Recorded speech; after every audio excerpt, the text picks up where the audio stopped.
Hey world, hello YouTube land. Before I get into this review, I just want to say a very quick word about what's happening in America at the moment with the Trayvon Martin case. From what I can gather, they've taken a case where a bloke was doing some neighbourhood watch, got attacked because he was following a young bloke who thought he was a tough gangster type. He shot him. We'll never know exactly what happened there. We'll never know the exact circumstances. But what we do know is that he was probably defending himself and shot this guy in self-defense. The guy who died was a young black kid. The guy who did the shooting was Spanish, and now it's turned into a race war with black people hating white people. How does that work again?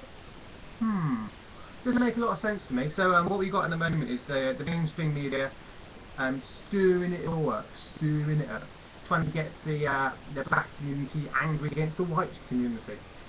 And what it basically is divide and conquer tactic. There's lots of extremely dodgy things going on at the top levels of American society at the moment. We're talking about illegal wars, banks and corporations own all the politicians, and you've got the increased role of the spy states now with the recent revelations of Edward Snowden. And you've got things like the Fast and Furious scandal, which is being ignored. That was when Eric Holder actually arranged for Mexican drug gangs to have guns so they could blame the Second Amendment and take away the guns from Americans so they can't defend themselves. So you've got all that stuff going on at the top, all that corruption, and what the mainstream media is doing is trying to get everyone fighting amongst each other in a divide and conquer tactic. It's a centuries-old tactic. That's what elites always do. You get the tribes fighting amongst each other, and then you obviously you sit on top of the situation, and you can manipulate the tribes. They're obviously weaker if they're divided, and that's what's happening in America at the moment. Trying to divide you all to make you weaker. So my advice is turn off your television, ignore the mainstream media. I'm talking about all the main newspapers, all the main talk radio stations, and yeah, pick up a comic. Get a lot more reality in this comic than you will in watching bloody NBC or Fox or CNN or any of those bloody awful TV stations. So don't let them divide and conquer you, and pick up a comic. Right, let's just give this a quick review. It'll just take a few minutes. I won't take up too much of your time. We can get back to watching Chris Matthews and CIA agent Anderson Cooper. Right. It's a fantastic blurb at the beginning. I want to read out because it gives you the context of the comic. Right. In this crusade against the heavens, God the God Butcher killed and enslaved countless deities through the centuries, all culminating in one final act designed to destroy all of divinity. It's basically making a big bomb to kill all the gods.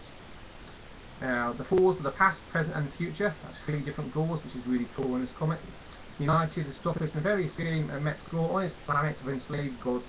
Amongst whom were Thor's granddaughters, they waged a brilliant vicious war in which the 3 Thors combined their might and thunder against the God Butcher. The stars grew black and the skies shook with frenzied roars, but the dust of battle cleared to declare a dark victor.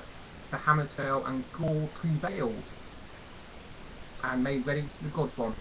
So what that basically means, breaking it down, is that there was a bloke he called the God Butcher, and he decided that gods were a bad thing. He was maybe a Richard Dawkins type, he hated religion, so he decided to kill all gods, and he's almost succeeded, and he's making a big God Bomb to finish off the job.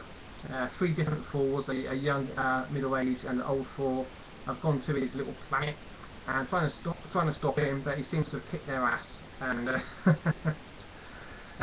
it's all over then. Bye. No, it's not over. This is issue 4 or 5. This is the comeback issue.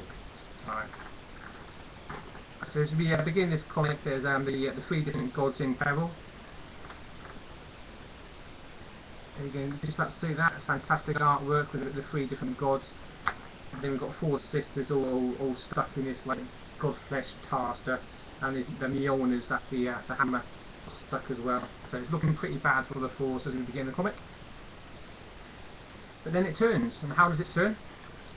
And there's a family argument, and what happens is the God Butcher's wife says to him, You are the only being I have ever known who was worthy of worship. You are the brightest star in all the heavens. You, Thor, the God Butcher, my lover, my saviour.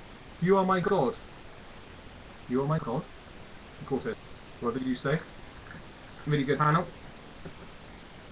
I probably can't see it. The bottom one there. That's Thor saying, what did you say? Oh no. He's killed all the gods and he's made himself a god. Not too happy about that. And he kills his wife. I am no one's god, says Thor. And Gor's son sees this. So Gor's son sees his dad kill his mum. That's going to come back and bite him. Right. Then we go to a panel here with the sisters. Sisters of Thor. They're trapped. And I had a horrible premonitions. What was going to happen here is what happens with a lot of liberal left-wing types in comics and movies, where the men are basically useless and they have to be saved by the women. And I thought, they can't do that in Thor, surely. Thor is like the ultimate symbol of masculinity. They're not going to have 3 Thors saved by women, are they? That'd be a kick in the pants. That would. And nothing against girls, you know. I like girls just as much as anybody else. But if you had the girls saving Thors, then oh god, you just might as well just say, right, masculinity is over. We're all metrosexuals now. So I was getting a bit worried about that. Needlessly worried though. Needlessly worried. What happened next? Yeah, the comeback starts. Thor's son helps to free up the ultimate Thor, that's the middle-aged Thor. So he helps him because he's seen his dad gone a bit crazy. The young Thor bites one of the eyes out of Gor's head and spits it out, which is pretty gory, but I like the aggression. There he goes. The younger Thor fighting the eye, one of the eyes of Thor the God Butcher. That's what I like to see. Bit of defiance. And then battle's on again. It's not over after all. And we have the older Thor back. There's the God Bomb, and they don't know what to do with it. So what would you do when you got a threat and you're Thor? Of course you hit it with hammers. Of course you do. So that's what they all do. They start whacking this God Bomb with hammers, and at the end of the comic, boom! It's a cliffhanger. What's happened? Has the bomb gone off?